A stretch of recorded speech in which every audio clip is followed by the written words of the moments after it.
questions or follow-up, let's try to grab that tomorrow. Perfect. Real quick update for everybody regarding Megan Walker. I just want to let everyone know she arrived here at the IMG Academy this morning, and she was able to do that because she recorded 2 negative tests earlier this week. So right now she's in the league's quarantine protocol, and assuming that she tests negative throughout that timeline, we expect her to be with us starting early next week.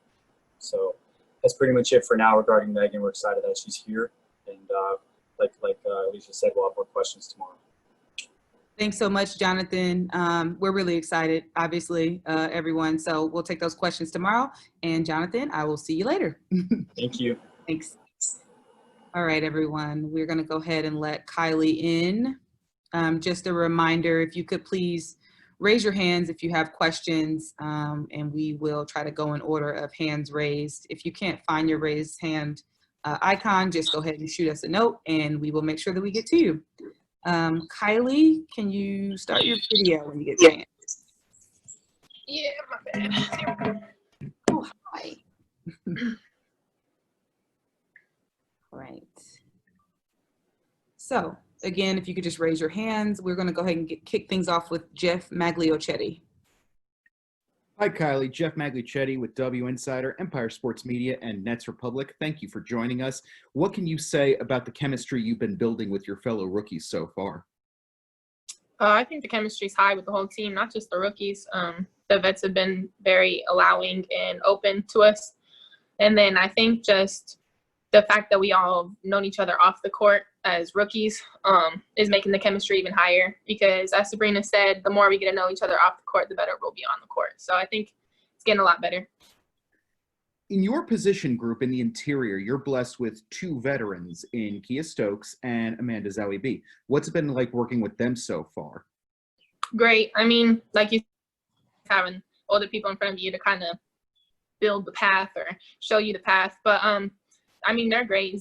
Zoe's always on her A game. Stokes is always on her A game, and just watching them play shows me, because they've been in the league for a while, so it shows me how, like, what to do, what they do on their off time, what they do in practice off the court. So I think it's very helpful having 2 people who are vets in front of me in my same position.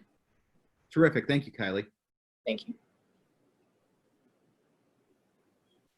Next, we'll have Jackie Powell. Hey, Kylee. Hope all is well today.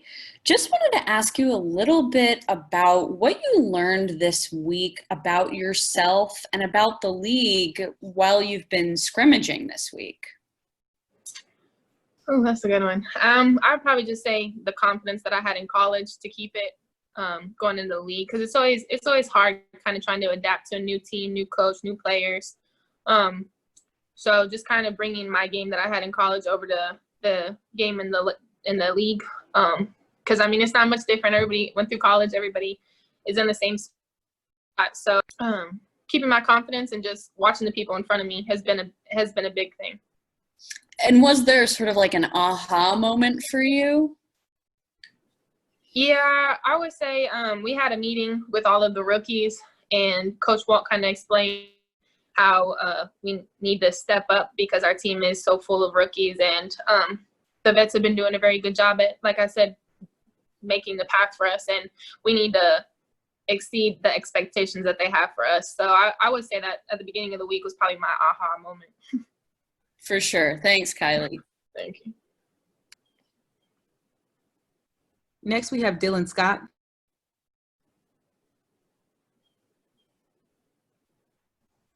Hi, Dylan Scott with News 5 Sports out of Colorado Springs. First and foremost, congratulations on all your success. I know a lot of people here are excited to kind of watch you and see how far you've come. Just let me ask you this, you know, for someone who played at Mesa Ridge 5 or 6 years ago, and now you got your first WNBA game a few days away. I mean, what has this journey been like? I mean, and how excited are you to actually step on the court and play a professional basketball game here, you know, in a day or so? Oh, yeah. I mean, I'm super excited. I can't wait to play again, including quarantine's made it even more exciting. But my journey's been up and down. It's been a rocky road, but just kept on pushing on. So that's what makes this moment a little bit better, is that I have had ups and downs in my process. So it just makes it bittersweet that I'm here. And I mean, the game's coming up and I'm ready to play. So. Can I ask a follow-up? Is that all right? Mm-hmm. Just about the community support you've received. Obviously, people here are very passionate about their sports and their athletes, and to see them start is one of the greatest things. What kind of response have you gotten from former teammates, Colorado Springs community about watching you get drafted and now play, and kind of what has that support been like for you? I mean, it's been great. Every coach that I've had, whether from Colorado or that has helped me, has always been there throughout the journey. And just people in Colorado have been very supportive. Like, they would see me when I made McDonald's. I had so much encouragement coming from either the McDonald's making a sign for me at the top of the hill, or just people congratulating me, making me a cake. So it's just great. I mean, Colorado, I'll always represent Colorado. Where are you from? I'm proud to say Colorado for sure. And I would just say, I mean, we're putting Colorado on the map. Like, next year, Michaela Onyenware is going to come in, and she's doing big things too. So I would just say, just keep pushing and put us on the map, because we on the come up. Thank you so much. Good luck this weekend. Thank you. Next, we have James Clark.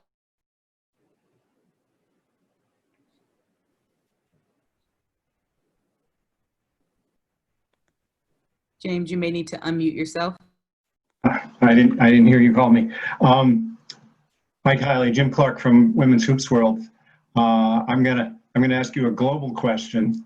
If you had to describe Coach Hopkins' playing philosophy, how would you do that?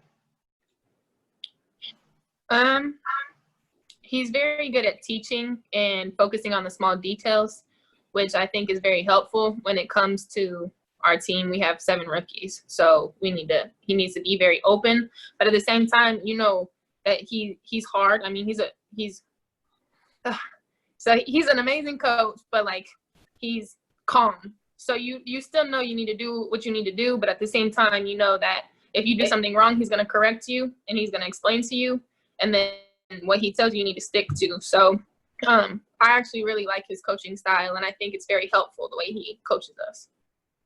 As a follow-up, there's been some talk that this is a positionless offense. What does that mean to you? I mean, just a few minutes ago, you were talking about people in your position. How does that translate into a positionless offense? I would say, since everything happened so quick in training camp, and we only had 2 weeks with 7 rookies, we're mainly just playing basketball. I mean, that's what we came here to do. We're just reading each other and just playing. So when it comes to positionless basketball, it's mainly just, I can go set a screen for Stokes, or I can go set a screen for Nurse, but then they can do the same for me. So it's just reading and just playing to our capabilities, what we're good at. And we all know what we're all good at. So we all kind of play off each other. Thanks. Vincent Benedetto. Hey, Kylee, it's Vinny from the Gazette in Colorado Springs. And I was just curious, I guess, as you prepare for the WNBA game, what's been the biggest adjustment from you coming out of college as you've gotten a few practices in? Surprisingly, I don't feel like the speed has been that much different, but the shot clocks and kind of the pace of the game has been a changer. Playing these scrimmages, it's kind of nice to see how quick the game is, the physicality of the game.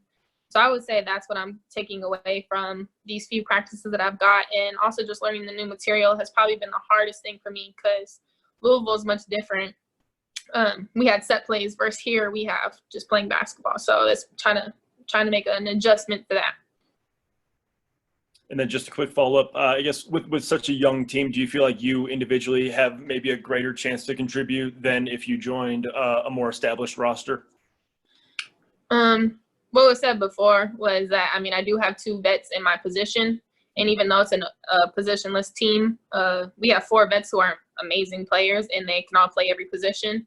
So yes, I do want to benefit, and I want to help and make an impact on the team, but I'm just going to play my role, do what I can on and off the court, and just try to make a statement. Awesome. Thanks, Kylee. Thank you. Leah Secondo. Hi, Hi there. I'm with the World Tier broadcast for WNBA and appreciate your time. Could you please tell me what you were doing prior to the pandemic and what you were doing yourself to get ready for, this experience whenever the phone rang? Well, when the pandemic happened and we got quarantined, I kind of let my body rest for about a week. But college has been tough. Just kidding. But no, I just tried to. They gave us apps and kept reaching out. The league did after we got chosen. So that's what they gave us. They were kind of fitness apps. I would work on those. I would run outside. Colorado pretty much completely shut down, so there wasn't any gyms, and I kind of lost the contacts after being in Kentucky for so long. But I would just run outside, play on the hoops that I could play on when they were alone, when I was by myself and not risking anybody else's health, and lifting weights my dad has in his basement. And if I could follow up on that, what was the one item in your bag that you brought to IMG that you knew you couldn't live without for these next few months? I would say I brought my Roku because I wasn't sure if we were going to have Netflix and stuff, and I knew we were going to be quarantined, so had to have the TV. Excellent. Thank you. Thank you.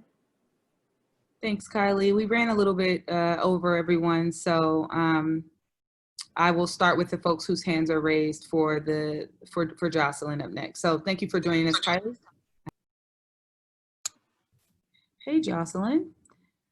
Thanks for joining us. Just a reminder, everyone, if you have a question for Jocelyn, please raise your hand. I think there were some hands up and then they went down. I'm going to start off with Jackie Powell. Hey, Jocelyn. Good to see you again. I wanted to ask you a little bit about some news that came out of the team this morning, and that was about Kia Clark becoming the CEO and joining the Social Justice Council. So what I wanted to know is, have you gotten to talk to Kia, even virtually? And also, what does it mean to you that your team's CEO has a role in the Social Justice Council? Yeah, so I've had a few interactions with her virtually especially primarily when we were having conversations as a team about social injustice. And so she actually coordinated some team and organizational conversations. And so that was really reassuring for her to be in that role and kind of moderating and leading some of those conversations. So it was really exciting to realize that she's on the council as well, and just to see the work that she's going to be spearheading and hopefully support her and have her support as a player and member of this program is really exciting. So loving her and excited for her and excited to see what is down the road in her role. Great. And just to follow up, I saw on Twitter that there was a webinar last night with Stacey Abrams and Kimberly Crenshaw, and I think Tamika Palmer. How did that go? It was really, really good and really well done. Thank the Players Association for putting that together and having all players be able to participate and just listen and learn. And so, of course, learning about the case of Breonna Taylor, getting more information, but starting to brainstorm what we can continue to do and put momentum behind the efforts that we're already having when it comes to our jerseys and the court designs. But what more awareness and education can we do to help further the cause? And so that was really enlightening and inspiring, honestly, to have so many Black women contribute to this discussion and seeking justice in the case of Breonna Taylor. So I'm excited for what's going to come out of that. Great. Thanks so much. Thank you. Tim Crowley. Hey, Jocelyn, Tim Crowley, WRHU. So now that you're a couple of days out from your first game, has there been anything in terms of your preparation that you've really focused on when getting ready for Seattle, given that they have so many established veterans at your position? Yeah, I think, for this game, it's my first, obviously, so I'm excited. But in terms of what I'm focusing on specifically is just making reads on the offensive end. I think we've had a few scrimmages, and I think that's been one thing, just getting my flow a little bit better, getting more comfortable on that end. I think defensively, I'm always going to bring my effort and energy, and I know my teammates and coaches can count on me for that. So continuing to do that and just being dialed into the scout, given that they have such versatile players and very efficient players. Thanks, Jocelyn. Good luck on Saturday. Thank you. Jeff Magliocchetti. Hi, Jocelyn. Jeff Magliocchetti with Winsider, Empire Sports Media, and Nets Republic. In college over at Virginia, you established yourself with a strong physical game, constantly getting to the foul line. I believe you reached the foul line 10 times in about 10 or 11 games last season. So how does the physicality you've encountered so far in the WNBA compare to the college game, and what's the biggest difference so far? Yeah, I think physically I'm pretty ready for this league. You know, I've prepared for this. And so I think a lot of players mentioned like it's a huge transition in terms of the build and strength of players. So far, that hasn't been too much of a shock or big transition for me. So I'm thankful for that. And I think for me, it's about continuing to be physical, you know, knowing that I'm not necessarily going to get to the free throw line, get the same amount of calls, given that we're a young team. And so for me, it's about focusing on absorbing contact and finishing on the offensive end, and defensively continuing to be aggressive and physical and make players uncomfortable. So I think my physicality will translate very well, and it has so far. But, you know, it's just going to be a matter of how the refs call it. It's not the same. And so adjusting to that. Great. Thank you, Jocelyn. Good luck. Thank you. Bennett Conlon. Hey, Jocelyn, it's Bennett Conlon with the Daily Progress. How are you? Good. How are you? I'm good. I was curious just mentally how you're feeling ahead of the debut. Is it excitement, nervousness, sort of what's going on for you mentally? I think overall it's excitement. You know, this is a game that didn't know if it was going to happen for some period of time, and now it's getting closer. So definitely excitement overall. I think as anyone else, a little bit of nervousness, just not knowing, you know, it's not going to be a typical game. There's not going to be any fans. It's not in normal circumstances. I think in some ways it'll be emotional, given that this season is dedicated to something more than just basketball. And, you know, with the moment of silence before the game and just having that moment of reflection. So I'm sure there's going to be a lot of emotions tied to it, but overall excitement to get back to basketball and looking to compete and put on a good performance. Gotcha. And to follow up, is there anything you do differently with the lack of fans? Do you have to sort of change how you go into the game mentally or things like that? Or how are you planning on handling that adjustment? I mean, I'm not sure yet. You know, I'll see definitely after the first game, but I think my preparation going into the game is gonna remain the same. The player I am on the court is gonna be the same in terms of, you know, continue to give my energy and effort on both ends of the floor, continue to communicate. And so I think it's just gonna feel a little bit different, but my mentality and preparation isn't necessarily gonna be different. Makes sense. Thank you. Thank you. If you have questions, please go ahead and raise your hand. We're going to kick things off with Jeff Magliocchetti. Hi, Coach. Thanks for joining us again. So you had mentioned that, you know, you were worried about fatigue becoming a bit of an issue at the onset. Have you encountered that issue at this point in time? I believe we're about 2 weeks into the bubble proceedings. Have you encountered that issue? And if so, how have you and the players combated it? I mean, I've encountered fatigue. I can tell you that. I'm tired. I don't know if you're asking about me. No, the players, I think it's been really impressive to see them push through. You know, I would say, and I said this after practice to them today, I think they went harder in week 2 and were more connected than they were in week 1, in spite of absolutely being more fatigued. It was really impressive to watch. They, you know, the staff, we pushed the idea of communication and the idea of it being something that you don't take a day off from that. You know, that's a controllable communication effort, controllables. And the way that this group has responded has been unbelievable. So I would say that fatigue is a factor, but not an issue, if that makes sense for this group. They've really done a good job mitigating it. No, that does make sense. And just to follow up, have you spoken with Megan Walker now that we have confirmation she will be joining the team and is currently in league mandated quarantine? Yeah, we talked yesterday, and we're going to talk tonight again after all the media stuff and everybody gets settled and I get some tea from my voice, then I'll talk to Megan. Great. Thank you, Coach. Good luck. Thanks, Jeff. Doug Feinberg. Hey, Walt, you mentioned Hey, Doug. a little bit. Obviously, the schedule is not friendly to anybody, having so many games in so little time. With a young team, how do you adjust to that? I mean, obviously you're trying to get better every day and teach them, but you have stretches where you have like game practice, or if you don't practice, off day. How do you adjust that going forward to get them to keep on getting better on the court while not having much practice time? I think, it's a great question. Like you said, it's a factor for everybody.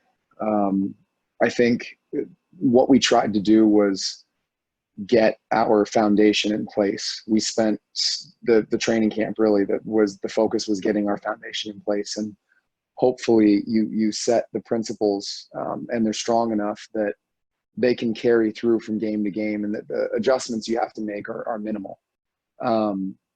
In terms of base coverages and offensive and defensive philosophies, what are the things that we're seeking on both ends? And, really we look at how well we carried out those game plans, and it's going to be a challenge. I mean, this whole thing is going to be a challenge, but like I said, this group, the way that they've responded to anything we've asked and to the challenges we've had so far, which honestly are pretty formidable, not us in particular, but everyone here. It's been really impressive. So I've been heartened by that. Thanks, Walt. Thanks. Jackie Powell. Hey, Walt, I just wanted to get you to expand a little bit more on Megan Walker and sort of from right now, what will be your approach with her? Just getting her adjusted and used to how things go, because she's far behind from everyone else and she has to quarantine for a few days. Yeah, it'll be conversations. I mean, she's been staying in close contact with the coaching staff. So we've had calls with her throughout. It was the same thing we did with Joyner to try to catch her up. The staff has just been really good about being consistent, making sure that she's got access to everything on our database, that she has a forum to ask questions. And that'll just continue. We'll have this next few days to talk to her as much as possible. I'll talk to her every day. And other members of the staff will too. And she's been in touch with her teammates this whole time. So when I talked to her last night, she didn't sound out of sorts with anything. She sounded like she was right there with us. She's watched practices on the ones that we have recorded. We get them to her. She's gotten to watch the scrimmages. She seems to have a really good handle on what we're trying to do. So I think as seamless as you might hope some kind of a transition would be, coming from the crazy quarantine situation that she's gone through, into basically just starting and not even getting a training camp. I'd say she'll be as prepared as she can be. And then it's just a matter of her getting the reps and getting comfortable with her teammates and the staff and everything like that. And I really don't foresee too many issues with that. Right. And just to follow up, you've seen this group for 2 weeks. Is there some sort of need that you've noticed that needs to be filled with that 12th spot? Like, what skills are you all targeting? I don't know that I'd say it's any different from the way that we've built it so far. I'd say it's a credit to the staff, to the assistant coaches, and to Jonathan for really, really painstakingly going through what we needed for our roster and making sure that our players had those skill sets, and we're built to withstand some losses here and there. That's one of the beautiful things about the way that we want to do things, and it has its drawbacks too. But I would say that one of the strengths of it for sure in a season like this is that we do have players who can fill in at multiple spots and guard multiple spots and do different things on the court, and so it gives us, I think, probably a little bit more flexibility than rigidity. Right. Thanks, Walt. Enjoy that tea. You need it. Thank you. I appreciate it. Lastly, we'll have Vincent Benedetto. Hey, Walt. I'm at the Gazette in Colorado Springs, and I just wanted to check in.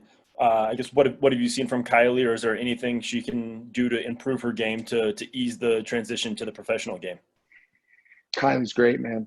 She's great. I think any young player, you know, there's a multitude of things they can work on. But Kylee really has come in with a skill set that we knew would translate right away, and that she can defend and she can shoot. She's kind of built for the way that we want to play defense, and her ability to pick and pop and space the floor and pass. She's really calm. She doesn't really get sped up, and that's so hard to get, especially in the players at the 4 and 5 position when they're young.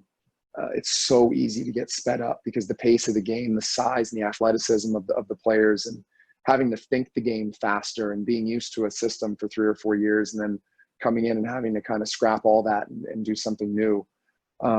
She's been a joy and really impressive in pretty much every regard, and anything, just like the whole team, really, anything that we've said we needed to work on, they've worked on it and gotten better. And Kylee's been no exception to that. She's, I'd say we're working on getting her lower in whatever she does. You know, she's like most tall people. I'm a tall person too, and getting low and staying low as a basketball player it's always a challenge. It's really something you have to be reminded of constantly. My dad used to tell me before every game, he would remind me, stay low. He'd say it every single game because I'd forget.